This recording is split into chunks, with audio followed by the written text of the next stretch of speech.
John Mahama mi di na tem no umpe mu nyina mo ye selfish na mo ye moa mo ye nkwasiafo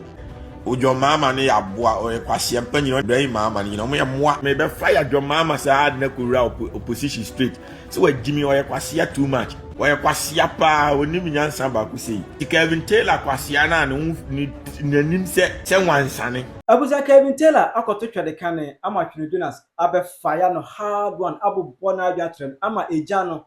akobawura NDC camp na ebora hono no Mahama ejani biafa no ho Twene Jonas abege kana ga Mahama asa expose no na onua Ibrahim Mahama so Twene Jonas abe expose cocaine deal bia Ibrahim Mahama eye ana fe Galamsey Ibrahim Mahama so eye is a Ghana ha obi aye di na won kan wase in fact in this particular video there Twene Jonas obe fire pa wa be fire nkasa asa bo more expose so bo ase now I heard this particular video no natural Jumame ewo comment so hi Penyah block media let's say any dem over like video around over subscribe button so na back the keep notification icon of latest updates na ba kire wa adwen dia mame ewo comment so ma so baswa na she bi na manu so anya bi ahwe etabu se enche bia ana Kevin Taylor eba ni union TV ne so eno be kire me say Twene Jonas o stray dog what I say the detail Kevin Taylor no fit Twene Jonas kwa say no o dealing with obi obetimi atwere even people who can write their names and other things in the region, but check Twene say woye illiterate. Sabi woye kwasi ampanyi suni kwaso or more brebia any ade Emma Kevin Taylor ka bebrebe na no atibidi mu pa e kire Twene Jonas. Ina wusia concerning semwa Kevin Taylor abeka kire Twene Jonas no. Twene Jonas ne ko kwa pa ni buofu abroso ama abeki kan bia kire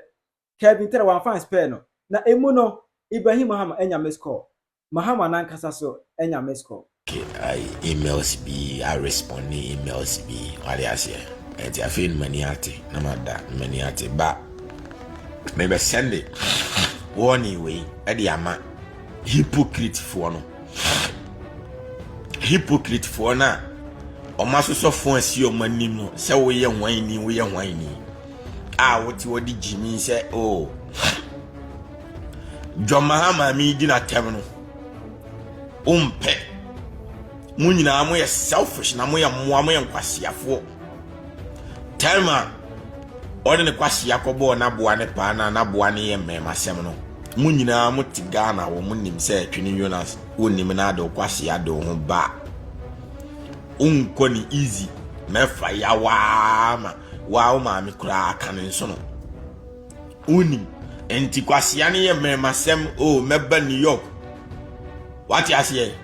Kevin Taylor abuwa no John Mahama no ban ni sika se o mere masem no na o gusu more fire we trust you o de ne beba what you say 24 hours me fly no ako New York na makotwa plane ticket na makukuru Twene Jonas asika plane mu de na ko Ghana no na mu di akire na mu boje no so enti na afi no me strike o mu back a o ti wona ade kwase ate wona usu abuwa o mo John Mahama no onye kwasia no nim nyansa hwan ne tiga na o nim tete Twene Jonas ye beg o nim na ade kwasia akuka na wawu hwan ne nim ti afi no me de mo back to back kwasia de enti na ade Jimmy abetena wa usu odwan o tiga na o nim se obi ne kwasia bo pa fa ha me de be hia no obi anim enti afi na mo di Jimmy abetena Twene Kevin Taylor they didn't mention your name enti don't stop dealing with John Mahama Debbie me John Mahama until 7 million be opposition next time tembe bia onfa kwasia ensoma obi ama ne mfa ni Jimmy mebo empty threat mfa so what you say enti normal obi o ni nyansa bia ni say o John Mahama ne aboa o kwasia mpanyi no Kevin Taylor ane ni nyina Ibrahim Mahama ni no moa because what you wanna pass the most powerful obi onu kura the master of the game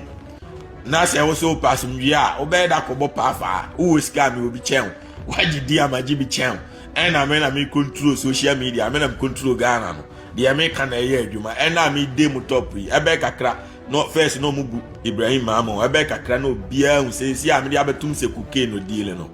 and e be kakra obi anim se cocaine no deal me dey abetum se illegal mining and no ye no ebe kakra obi abe hu se illegal no ye wa mfa ne kwasia ammo Kevin Taylor boy pa ammo ama medi matem amedwa na num so de me ba Ghana nka ebe de na Ghana fo abeka kire se Ibrahim Mahama illegal mining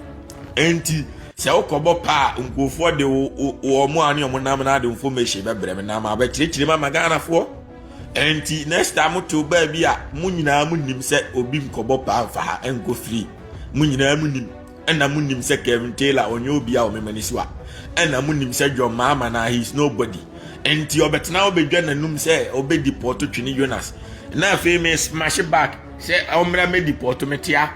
me fire mo back otu ona Jimmy na wusuma John Mahama kwase ya mi why mu nim nyansa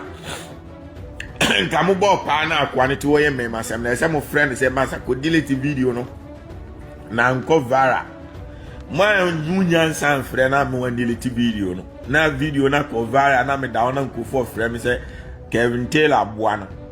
dey esi obeba ya be yosi na me te boys gum no mko ni na Virginia Washington wan no mko hu ba bi ote so ati asenti kame twen so di Jimmy be botret mama boys akwa kura da moto no hye no akwa akopa pai na no but usuro mi 20 ma forward enti ansa na mi hu se san nani no oye babysitter he is nobody or broni abrewa na be fa no notify onye adwuma na John Mahama ne the taxpayers money to aduane mani enti wo amekame a obi a unya enemies pa be kame na wo enemies the information by na Ibrahim Mahama be kakra na obi amu no wadi ase sika wo nyina taxpayers money na John Mahama wi ama no enti afi no information na breme abesime na so na me spread man Ghana fo a now the Jimmy abra unim say the consequences of say me kobo pa attack Twene Jonas no eno na mu receive no that is the consequences obi aya won na kura nim say the consequences of say me soma see enkobo pa nko attack Twene Jonas no the results ne say obeba be smash ye nyina e wa ha enti na NDC for eje what you say NDC for eje obi say let's see your special AC me air condition in you and I want me so a special air condition in my luxury mansion. Don't get me wrong, I got central air conditioning system, but I still love my new air conditioning. So the summer I may told because of summer never banner. I will no bed in Timmy. What was it? Obi plan a trip go on second Taylor and still what that's who di matem. So di matema. So who said John Mahama no and a tia TV man. John Mahama no and the taxpayers money tia TV man. John Mahama no the man is carried to Ediani di wanya juma. He doesn't have W2. He is unemployed because mama boys ako baby or tia omotika monitor no. Monitor na be 1 week me share movement baby a outwe ne magnoko school or free school or form free school be fia no abetena basement no aye den aso camera si na ni magimi a my monitor na me name say onya adwuma me ma omotena na ifigi de cat ni fie gate ano for 1 week ba broni ni fie ho e ma ye hu so onya adwuma John Mahama ne hwe no enti say John Mahama aboan the taxpayers money Eric Kevin Taylor na Chief Justice the taxpayers money akohwe ni kuna. Where is the difference? Munyina the same currency. So the same currency, the value is the same. And the Jimmy NDC for Jimmy no, the same Jimmy na NPP for Jimmy. And the value is the same. The value is the same. Steven, yeah, man, so I say, how are you doing, my boss? I'm doing so amazing and tremendously. Auntie, I'm doing the best. Thank you. Subscribe. Be a coach in the United States. Don't subscribe. Be must stop this. It's enough. Why I see it's enough? Maybe more. Was it Kevin will never give you attention? Kwasi, I mean, attention. If you want, be and the followers in the half of my followers. Me here, Kevin, no. Maybe destroy your mama and a mamu no. Sanity. Kevin Taylor and you be anti John Mahama na ko boni pa. Me smash it chada okobo Ibrahim Mahama pa dia na me Ibrahim Mahama ka me bo pa mo bia ko won second kunu dia but me hear say ne ma bebrebe doors no and I'm ja on life man so on number say because obi a ne maye 9 or 10 obi a ma me nko a won adwuma titiro bia aye no who sisi a hwan na beto aduane amankura na di Steven ya mention I say right now light off dumso na America no me be fire John Mahama sad na kura opposition straight so we Jimmy oye kwasia too much oye kwasia pa oni nyansa ba ku sei Where boy minims were Jimmy sa. Asiawo no junkie man wo de me be Jimmy wa say. Na the whole Ghana de ma yo mo no mu just a shase pra. On what ba wo dum light fonye ko Jimmy. Duty nyina wa tutum I dey come more than 50%. Huh? Ko Jimmy. About no amemma ayifu ayi mamena we fu ase. Mamena we fu ase. Ayi. Ghana police omo asiyaw. Madam Asemaya, you guys have done marvelous work. Monfa emrane hye mo nsem na munya adwuma no. Mamu fi yo hono ne John Mahama nkwasiafo mienu no. Monfa emrane hye mo nsem na munya den munya adwuma no. Omuko ye a onwunya hint say obi suspect first obi akokum nipa agu ewuram nipa ne gugu ono mo ka sisi wono won eno mo de mrahye o mo nsem asiya police fo no om de mrahye o mo nsem what ya say no mo stop cars bia na mo che bokofo boys na o mo di tuo ni free boko aba be kum nipa o asiya western region omo kum nipa gugu o tse nkokoma eno ma che omo na omo de omo ko yo huna boa na nkasa boys we ya omo free boko aba be kum nipa koi enko be kwa o ma che o mo fa tuo ni to next time mo bia nkokum nipa bio enti John Mahama kwasia na mamuo so enipa timi kokum nipa ti se o hwe movie action movie no na kwasia what leadership are you na omo de Jimmy omo de America de oba chief justice echi but ye jai criminals omo kukuratu oboko timi de ba western region be kum nipa ko free I see you Steven yeah, man, I say my fridge is not working because of them. So I don't you know I'm about attack you. Baby, you're more Juma, you're more career position. I'm them so much Jimmy say. Today, on my baby, baby, you're more Juma sad your marco. Your mama only tries to request him penny and do aba. Oh, Casa will be do our best so stop put them so. There be all day energy I'd be fix country, you know, I stop put them so and make sure said light is 24 hours. Now 24-hour economy no associate no there be who the Jimmy and the Debia me Pam Chief Justice and the Debia me Pam Chief Justice kwasia me Pam Chief Justice because of my selfish reason abra wonya judge oye mampanyini why do you chase a woman or your Chief Justice? How is it your business? We Juma say we make sure say wudi sema koso oboko no obekwa kwagigi tuo ni nyina se be ya de ekosi wasi ya no bokofo no de pompashi machine gun ekokumkum nipa gu ho no ebi si bio because nipa no anyi tuo na mfiri ne nsema o de beba bekum nipa obo na afo o de beba bekum because oba boda bia ni ho aye check ne say oni ai passport anhuram oye Ghana ni ntu amomu tuo no mu kum nipa enopa awia anwumre me ka chem se boko foi omukum nipa free boko wia o mbetiasi south and no madru western region asiyaw and asiyaw police force there be mo IGP aboa na mane na omde mrashe omsem no machi nipa 5 suspect o machi omnyina gituo na free omsem enti obi pa se police for am asiyaw no se John Mahama aboa no na IGP kwasia yo ho no Jimmy for no free mo se mo mfatuo ni sanfa ma boys na me donyame muntwa jantutuo no na mo hye no because o ma Jimmy dodo kwasia fo se mi hu bi da mi hu nipa o ma Jimmy say da obi wo maimu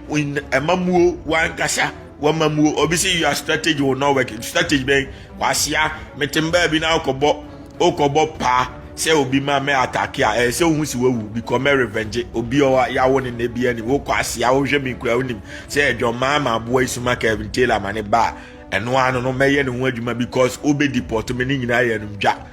numdwa kwasia wo ba na hwe o me millionaire $1 million mansion mu na me da me chele no kwasia John Mahama no ni nua Ibrahim Mahama nyina me wesika che mo bam ofui enti wona wa Jimmy abedru ambrochira land of opportunity unsoro nkopa adwuma nyana na ni skania kwasia to them na Ghana cities ni ade sende wo me I don't do that. I'm a multi-millionaire and omoni mbewu amini ombewu ena numdwa me de deport na enkwasi asem Trump kurant me deport me Trump ono kura suro me may see it from kwaje coffee manim omgina ho no many of munina and Gina boys no could deport for no many of munina where you coffee we no munina atina police car and Mquaduma or Mukwasisa immigrant for women seven free cruma I don't know move from Jimmy and can't say uncle. Now I am got an account near farming ko musume enti or no America and the accurate farming ko na ujanya or no where babysitter and the member coin. Namu di Jimmy di kwasia we chino Jimmy moa and family was saying this phone na when kwasia for mo believe un tro kwasia ni pa ni obia on na me channel enti I punishment na mo de NDC aban ne betum because every day bi amba be fire o mo sa da bia menya o mo di information brem sa me fire we obi se liar kwasia ni pa no me ne Trump na timentem me ne ba no Jimmy Trump won New York New York note and you be on New York, be didn't know my deport boys in New York, because New York now buying it, I'm paying it in New York. New York no free Trump, New York no free Google na rest, and he no free, and no pay annual to jet, Echo White House no above here, you may better. And me, I met Kulumano, I may a more time Miloniano, or Musurume. I made my choice, we as BBI is sky to say, Opa me and Cassie as a Nigeria for a deport of Ghana. Dan whatever will be any will be deported. Tiria mature and to our we contribution towards the nation. Like remember said the entire mumu bibini wa bruching and say one ama was this guy brony on and into no mumuno. Opa Chris Brown and Jay-Z and Kanye West be mra brofuni na be trying to wash ya. So entire brucheno is all about saying yasi ya waha and I'm one crater is all about effort I will put into the system. And if for example minya beduru Trump fee and na me kwaje Starbucks coffee na me park me Rolls Royce and na me BMW siwa police ni no ya wono krum ha okọ deport nko for no Honda no team on team to BMW insurance and Rolls Royce insurance and you know whom ya yes boss how are you doing how are you and to the respect wow and non kwa keke no that right there no it makes them salute me so until whoever met is me $1 million mansion amedami taxes am tuama ban no sa taxes no kwa no je no de akohwe bibini aboa no aya wo no ha onye adwuma nti me no they need me in the country so on the channel and internet Trump ton good green card a good card no nti ope millionaires wa America nti wo ye millionaire na betuma $2 million aje card na and one no way citizen wa America straight because of pescafo into our Jimina waba utifia mfasuo news no mo ne yesisa mko because mo na mo nkwase amagu na aban no mo bonika na aban no aban mo kogije government benefit mo na aban ni time enti bruani enpe bibini asem na da bia mo ka no because of say bibini e kwadofo mfasuo ni so won dem meche no o de yemfa example Africa leaders nyina yem wa no magime no wow, but Burkina Faso leader, don't get me wrong, Omunyina Eku, Melini and the other, Eku, Burkina Faso leader, no Nimian Sana, or no Munyansa, no good refining, oil refining on the crum, our Pama Brofuni in Amobia Kodukrum, China for ne, France for near, no to the good store, or to the oil store, no, or the price at us, while Pebby Abetobi, no Bruni, Suron, and no Wadi, we are singing. But a Moyo Majimia, the Biomonamo Pabusia Bruni, Bruni Surom, Obia Cranimum, because of me, moi, and Tiwia Bois, Obia Value. So on a channel, and Dua would name Yansan, no Obia Value, Sani, we are sitting, and Tibokane, and you see Obia Surono, because only penny on Kwasi Bruni to survive. Sanity and Tim Kwasi for my big brucha, and Fasoni almost omitted them almost some child, man, as much moment as I can tell a boy. Almost I don't know buying him pulp. What I say now, yeah, pressing $1 million cars, $1 million mansions. Your $1 million go and personal. Yeah, you $2 millions of dollars ma buying. You're not buying here, I can say. So only I make this America here. 80. Shout out to Asia police and I feel your markets. Kwasi Penyah obi a wono oye MPP leader MPP for look up to you. E die ntina oye demonstration a okọ ponchi police ni. The first said John Mahama ni akufu ayo no omo ye nkwasiafo a magimi a omo ye nkwasiafo a manto kwankwa no mtime ko a omo jimi a omo sell police for ne out. Ama bokofo mwa no eku omo free no. Does not mean say montana wona monfa mranhye munsem na muntiti police for ne bad. because John Mahama no na ekwasia ena boku nia ku police ni no agya ama ne ko free man panyini bia ni wiase a obi be ku police ni soja ni na obehwe ni bakro se one na wiase is impossible John Mahama jimi ni ntia enti se John Mahama jimi ama mo take advantage na mo nso mo nya dan mo nyimi na sa mo yesa mo be ka opposition forever because we a leader at the parliament and people look up to you enti as a leader in the parliament no on fam ran she won sem say Mahama jimi nti na we nyamba panyini papa bi anka o ponche police ni na ho na obe odase enche ontum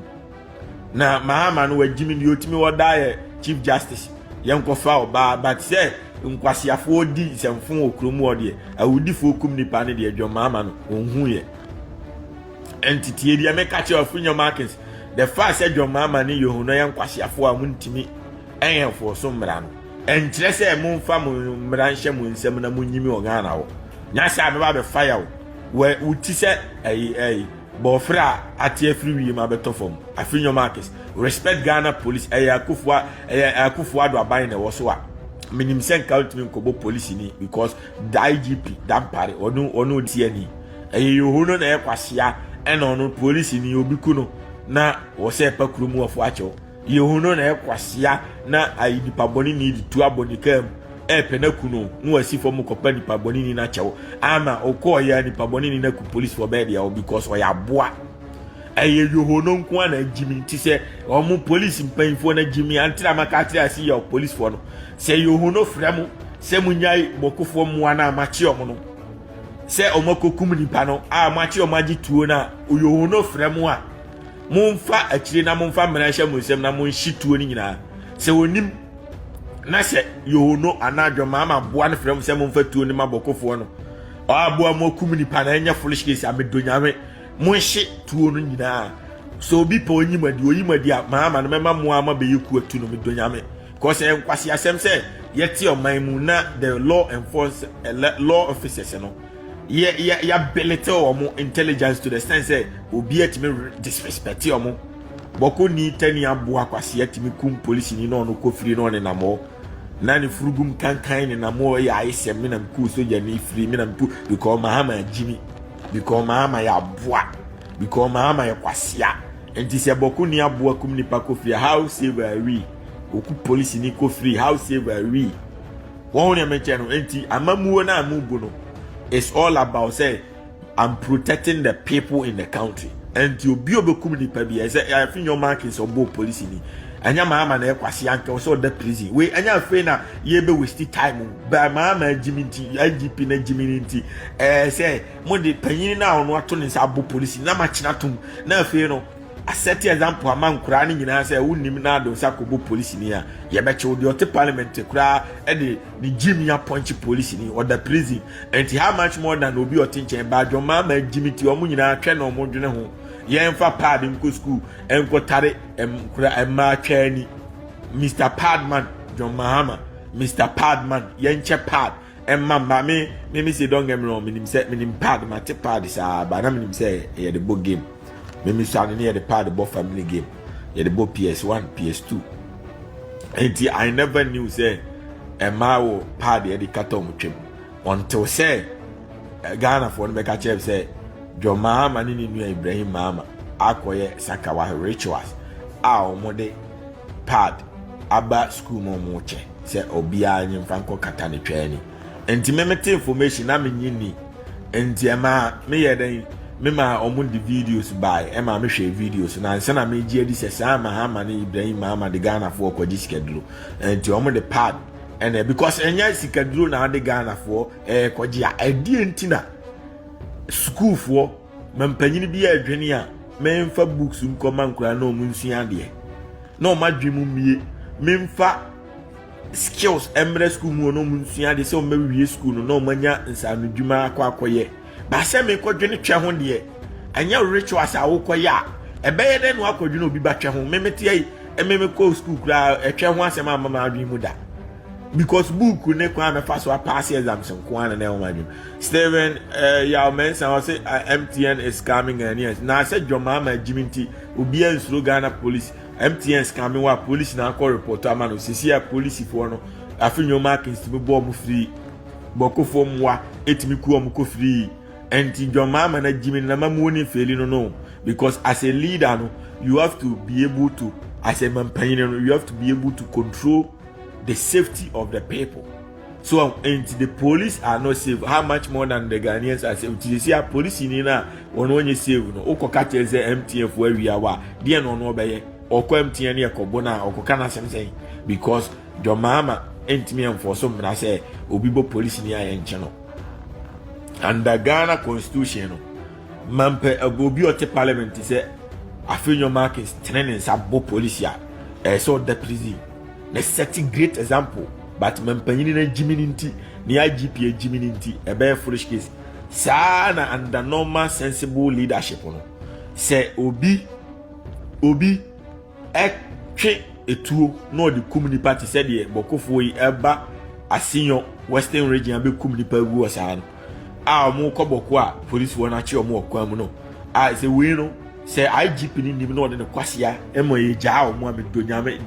yo no mebo pa mo bia konifia akopono wu an na busuamfo asie no what is because we ja omo emo mo kosa de tuo no mo omo a wa kire omo say omo betimi akum nipa ko free enti sa mampanyi oni mi nyansan ka we no makum nipa be 12 agu fo mo a police fo na kire omo no eni kwasa mo entertain sa udini no we say at once prison straight. One prison straight over lawyer crime and ye. But until I make actually police for one say munya call free head office say I would if one could nipa western region say boko no majimi no be kum nipa na go na John Mahama see ya boa.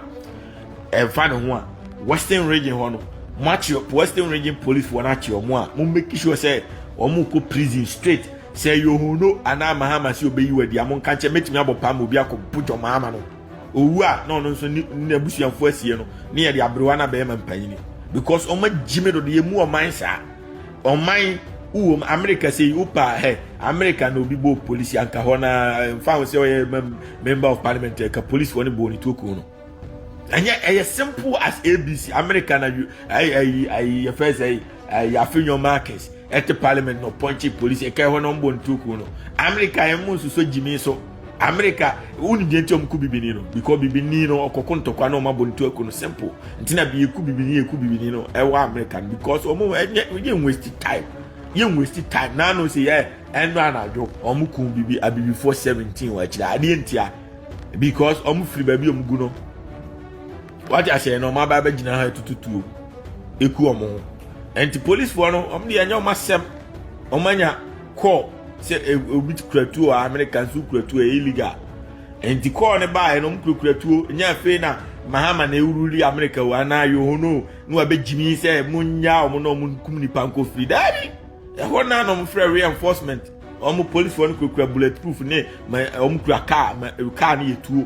na omo de car ne spray omo nyina at once nya fe ne be bisa say wan de car tutuo bo ne onko na wan omo nyina mo ye udifo ukratu aye udini omo ku omo nyina na omo sisa body na omo akotwaja atomashe no enti wa wabusuani wo mbia no bra fa beje nson ne biko omo de nson na ba omo e friend cremation so dey enti omo de nson na begu enti esi ana omo ni wiase no wan ekotutuo bio sa ne ye criminal yenso so ne so John Mahama ya boa ono no de ne hu fi kwa siasa na ono no awudifo guboko na ni Jimmy Chief Justice no di na chi Chief Justice boni e wadi no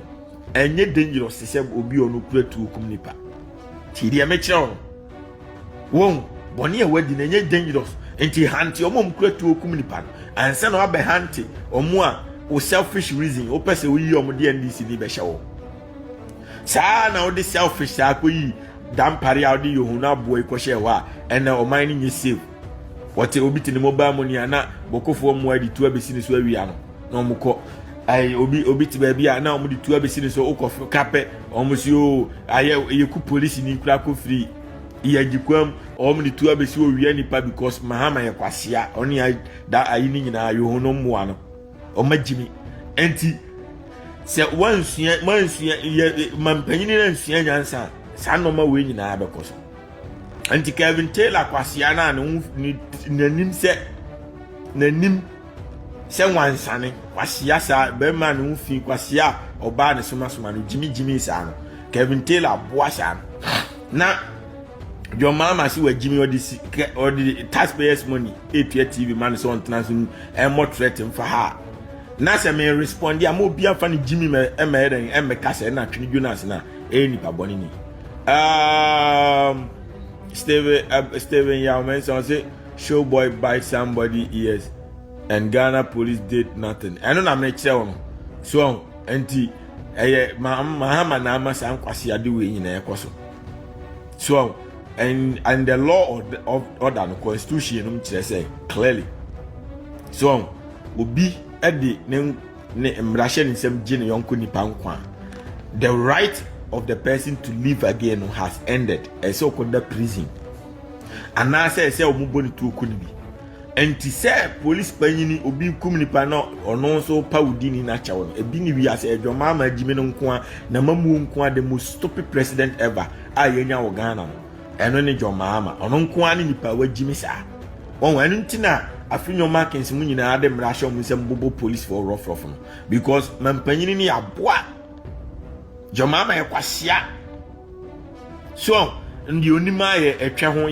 yemfa pad nko hihye nkofo matwem no motwem pro na menua Ibrahim Mahama nyeska. Wudi sem nko selfish people. Selfish people. Unua Ibrahim Mahama di koke abesi player abesi wa load koke 5 days MPP ni kokan ya no makoche no. Intim fojo kokan ya no makoche no, but se boku ni kum ni pade ye nkoche na mo yankwasiafo. Because ujina ho load koke wo international airport na immigration aban na o ruling the control, airport authority aban na o ruling the control. What you say na I all the soldiers and the police in the airport are buying the control na buying si onim ni pakura plane ni koke ni ane dia na buying ni na ahwe ama ni police supervise and the soldier for supervise ama kwabena ni load koku ni na plane mo de kwa na buying it we say onim ni pakura koku ni ane dia we aboa enanse mo beto akire wan ananse mo before say plane in land no you need aviation authority. Anti-aviation for no I go ni na Mahama na employer mo NDC for enti say obi de ne pa be wura airport num de ne player be si wa lodu kokuno kokugum na John Mahama si oni mo hwe enti team for jo ye kwache no na o mekire ni pakura koku ne de koku no o ma be ka kire me NDC for ne say Ibrahim Mahama ne Mahama enne ne lodu o me koku aban koke aban what you say enti Jimmy eno de yebe kwa akwachi no ba de okum nipa de ye nkwachi na what kind of leadership are you Jimmy amamu we ebu ni say it wedding some abufo mi ani braso pa Twene abaye kan bu from emu Ediama Kevin Taylor Ibrahim Mahama and John Mahama. What is your view on this? Chirajo mama ewo comment section. Hi Penyah Media.